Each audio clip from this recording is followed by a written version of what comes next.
I just feel like that's so trippy for you to like literally like my text is in your phone and you're not responding, but you're like, oh, you're so cute. Hi,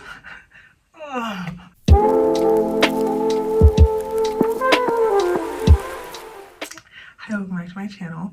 So okay, I'm in the UK right now because I'm studying abroad for like 6 months. And yes, okay, so that's why I haven't filmed in a while. But anyways, today I'm gonna talk about like 2025 because I know we're like in 2026, but I still like really wanted to make a video about 2025 and just like reflect and just like chit chat about what I wanted to chit chat about. So yeah, that's all this is.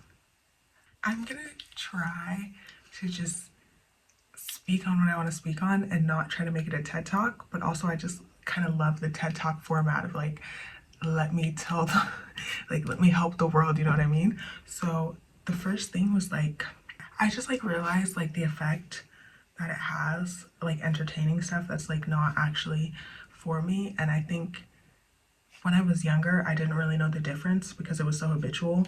But as I got older and like kind of learned more about myself and started to like figure out what like fits and what doesn't, I could like once hello once I started being able to tell the difference, I felt myself like still trying to hold on to things that I knew like didn't suit me and like people and relationships. And I felt I felt how that like turned into like not good things and turned into unnecessary conflict and like unnecessary negative feelings and unnecessary like feelings hurt.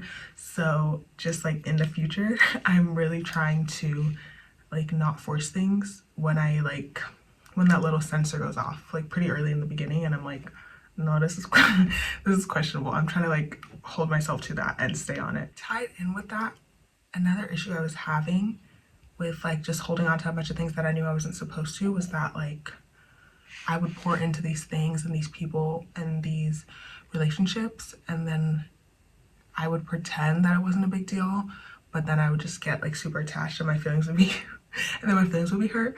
So I just learned that I can't pour into something and I can't facilitate something and like spend time with someone or whatever and like not get attached, which like shouldn't be, it shouldn't be confusing. But I feel like with the whole like hookup hold on, I feel like with hookup culture it permeates into everything, and I feel like there's like a platonic version of it where obviously like I'm not sleeping with my friend. I feel like there's this weird detachment you're supposed to have from people and that like people expect. So like nothing's supposed to hurt your feelings. Oh, if somebody like doesn't speak to you for a year, it's not supposed to hurt your feelings. But I'm like, that just like really trips me up and out. But also with that, I learned that I really need communication. Like, oof, it feels so criminal because like it does feel like the bare minimum, but there's just this like brand of people that are like, oh, like we can like talk never, but we're still friends. No. Actually, let me actually open up. What oddly has been happening and has like thrown me off so much is like I'll have platonic friendships where like they won't respond to my texts, but they'll like and comment my stuff on social media, and that makes me super uncomfortable because I'm not even like it's not like I have like a million on social media, like it's not even that big, and obviously whatever, it'll get there. But I just feel like that's so trippy for you to like literally like my text is in your phone and you're not responding, but you're like, oh, you're so cute. So yeah, that's what I'm trying to like hear me out though. I feel like that is an example of like the weird trippy like you're close but you're not actually close, because like, oh, you have my number but you're not using it, but you're using social media, but I text you but you don't respond. It's like this super weird of like are we close or are we not? What the fuck is going on? Like I feel like I've been in platonic situationships. Yeah, and so I'm trying to cut that off in 2025. Another thing is like I feel like I've been like You know how on Vampire Diaries they had the humanity? I feel like my humanity's on. But in a sense that, not like I was, I don't know, not like I was dogging people out in the past, but just more so in a sense that I like am understanding that like I'm not a bot and I'm just a person, just a girl, just a human. And as like as someone who grew up as an overachiever and who was like super robotic growing up and like have to achieve, like just have to get it done, it's like it's new. And with learning that, there's a lot that I'm unpacking with that. Growing up, I had a very strong sense of right or wrong. This year, I found myself in like compromising positions and like not anything crazy, obviously. Like not nothing crazy, but like I just like found myself like doing stuff that I would have just seen as like a black and white situation. Like I found myself in situations where it didn't feel black and white, it just felt gray. And that was very new to me because I'm super like, it's good or it's bad, like it's right or it's wrong. Ain't nothing else. And I feel like this year I was like discovering the something else. Are you serious? Another major thing that I learned in 2025 was that like life is all about balance. There's a lot that I want out of life, like just on so many levels, genuinely. But as I was like pursuing that, getting into the things that past me thought would be enough for to be sufficient for my life, like I was just realizing that like it's not just one thing. Like it's always gonna be a mix. It's always gonna be a a balancing scale of like understanding what's important in life and how to actually be content in life. Like when I was younger, I remember I was like mystified by people that seemed content, especially older people. That's like another reason why I really like older people, is because like past a certain age, I feel like there's a level of like stress and trying to prove yourself and that they don't have. Like they just kind of know it's this or it isn't. But yeah, back when I was younger, I was just like super mystified by people who just felt content because I was such a perfectionist and a go-getter, and I'm like, how can you not be tweaking like literally right now? So I feel like last year, as I was accomplishing these things that I've always wanted, I was like realizing that that's not all there is to life.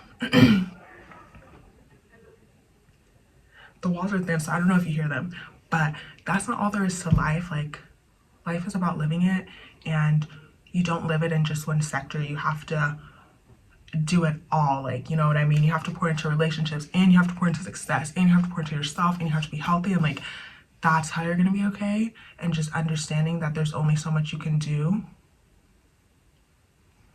on so many varying levels, because also if you don't have as much energy, like maybe you're not doing all you can do, but at the same time you are doing all you can do. So I think 2025 I learned more about like how to take a breath and like be content and not get so fixated on end results and on status and success, and just like take a breath and understand like what's fun, like, you know, that stuff. The most important thing to be well-rounded is understanding yourself and understanding like what you can do with, what you can do without, and what you're willing to sacrifice to get it. So like you want to be the most successful, but are you willing to sacrifice like every single relationship in your life to get it? I'm not. So like that, I think that helps you find a cap for the things that you want. Like you want a romantic relationship, but are you willing to be with someone that's dogging you out to not be single? I'm not. So that's how kind of you can measure like the cap of like, okay, I want this thing, but I'm still not going past this level to get it. Oh. The next thing is natural hair.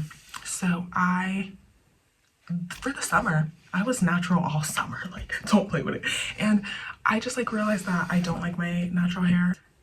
Not because it's 4C, but because I like literally like did not see anyone with 4C hair in person or honestly on media until like college. So that's 18 years of thinking there's only one way hair is supposed to look, and the spiciest it can get is like a 3A.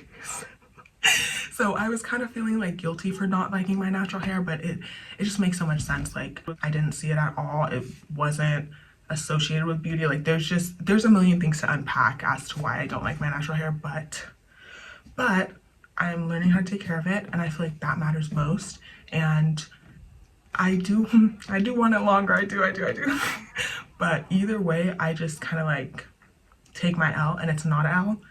4C hair is not ugly, I swear it's not. I'm not trying to say that at all. I'm just saying like how my experience has shaped my perception of that. And not even on other people, it's literally just me. Like, it's just me.